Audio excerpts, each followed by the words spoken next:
할렐루야. 오늘도 참으로 복되고 은혜로운 날입니다.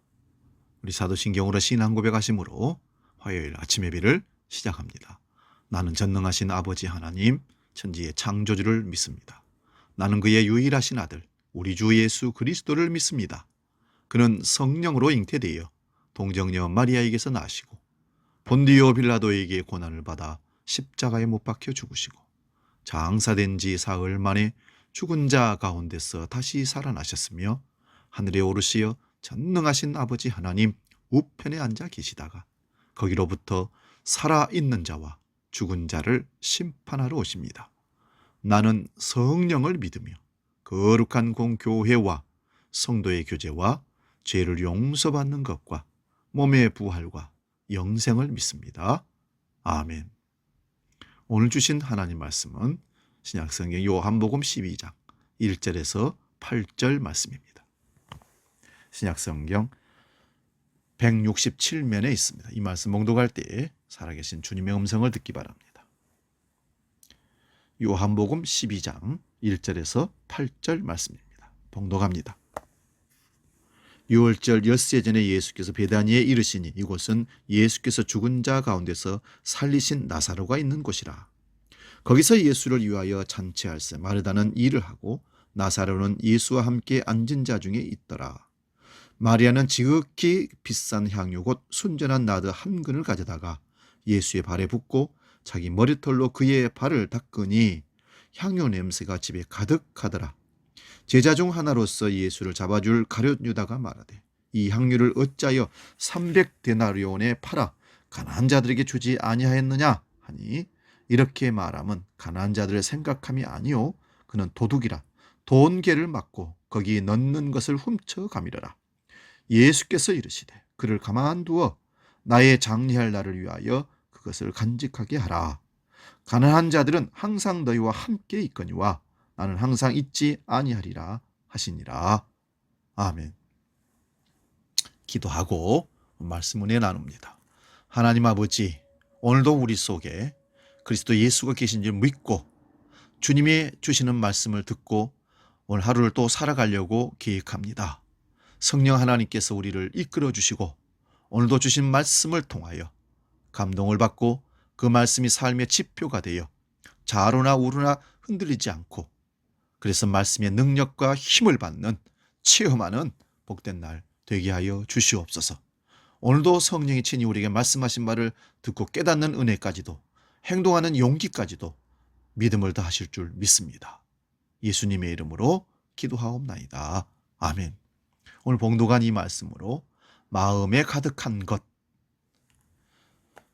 우리 말이나 행동이 마음에 가득한 것을 통해서 나온다는 사실을 기억하십시오.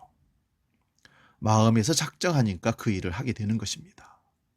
그러므로 내 행동을 보면 우리 마음에 무엇이 어떤 생각을 하고 있는지를 우리는 달아볼 수가 있습니다. 천평칭이라는 저울이 있다고 합니다. 가운데 축이 있고 양쪽 옆으로 똑같은 접시가 달려있는 저울인데 양쪽에다 물건을 올려서 어느 쪽이 무거운가를 재는 저울입니다. 우리가 누군가에게 주는 것이 아깝다고 생각하는 것은 우리 마음의 청평칭 저울에서 누군가에게 준 것이 그것을 받는 사람보다 무겁다고 생각하기 때문이라는 것입니다. 천평칭 저울은 법조계에서 공평하게 법으로 판단을 하여 정의로운 세상을 만들겠다고 법원 심볼로 붙여서 사용합니다. 오늘 본문에는 예수님께서 수천만 원어치의 값이 나가는 순전한 나드 향유를 예수님의 발에다 부어 드렸음에도 하나도 아깝지 않은 마음으로 자기 머리털로 예수님의 발을 닦는 마리아의 모습이 등장하고 있습니다. 그 엄청난 순전한 나드 향유를 붓는 마리아는 그의 청평칭 저울은 어떤 모습일까요? 마리아가 돈이 많아 수천만 원 정도는 벼락이 아니라서 그런 것이 아닙니다. 마리아에게도 그 돈은 엄청난 액수의 돈이었을 겁니다. 그러나 마리아는 그것이 전혀 아깝지 않았다는 것입니다. 마리아에게서 예수님은 돈으로 가치를 매길 수 없는 귀한 분이기 때문입니다. 사람들이 아깝다고 생각할 때는 그들은 돈을 보았습니다. 그러나 마리아는 예수님을 보았다는 것입니다. 그의 눈과 마음에는 예수님 말고는 아무것도 담을 수가 없었습니다. 우리가 하나님께 물질을 구분해 드릴 때, 월급을 타서 수입일조나 감사의 예물이나 다른 헌금을 드릴 때 우리는 어떤 모습일까요? 또한 부모에게 용돈을 보내드릴 때 우리 모습은 또 어떤 모습일까요? 천평칭 저울은 정말 정확할 겁니다. 어느 쪽을 기울이느냐에 따라서 액수가 달라지거든요. 필요하다면 자기 생명이라도 예수님께 바치고 싶었던 사람이 바로 마리아였습니다. 그래서 하나도 아깝지 않았던, 그렇게 다 죽어도 아깝지 않은 분이 주님이라고 주님을 바라보았기 때문에 마리아는 그런 행동을 할 수 있었던 겁니다. 마리아의 마음이 평상시 예수님으로 가득 차 있었기 때문에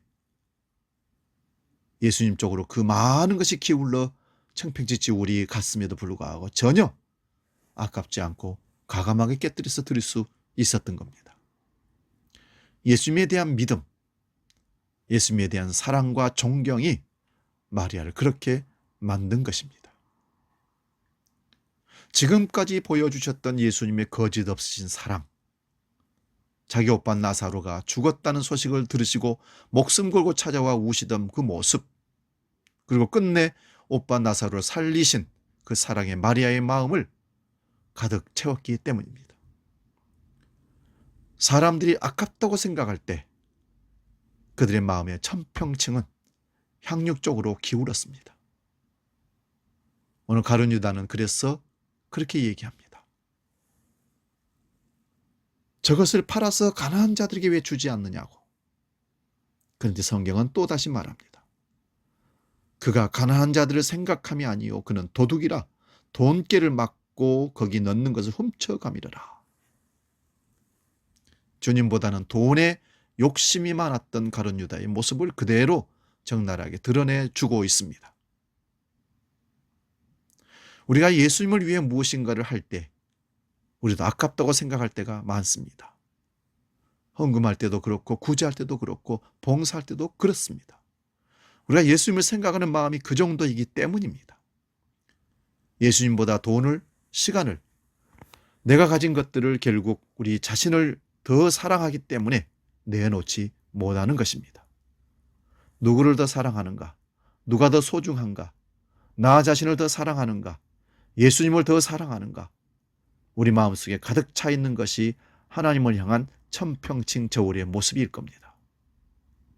코로나 위기 가운데 우리는 그 천평칭 저울에 기울기가 어떻게 되었는지를 볼 수 있고 성찰할 수 있는 기회가 되었으면 합니다. 오늘은 찬송가 우리 94장 주 예수보다 더 귀한 것 없네 찬양 듣고 기도하고 마치겠습니다.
기도하겠습니다.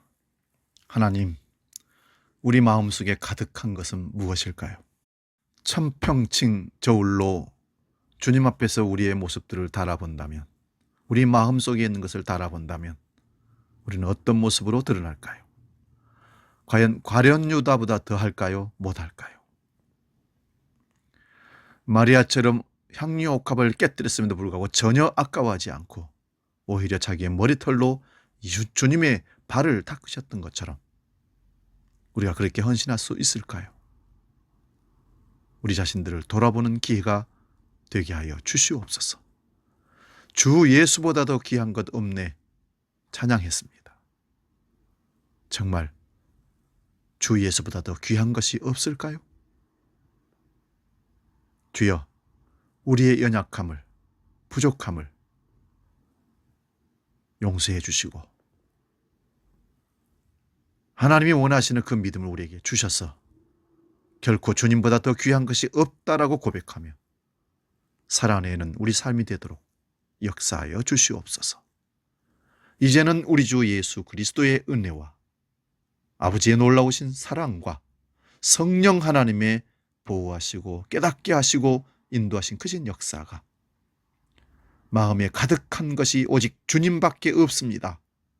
주 예수보다 더 귀한 것은 없네 고백하며 마음껏 주님께 드리고 헌신하는 삶으로 나아갈 수 있는 믿음 간절히 주시기를 원하며 오늘도 달려나가는 모든 믿음의 권속들 머리 위에 영원히 함께 계시기를 간절히 축원하옵나이다. 아멘.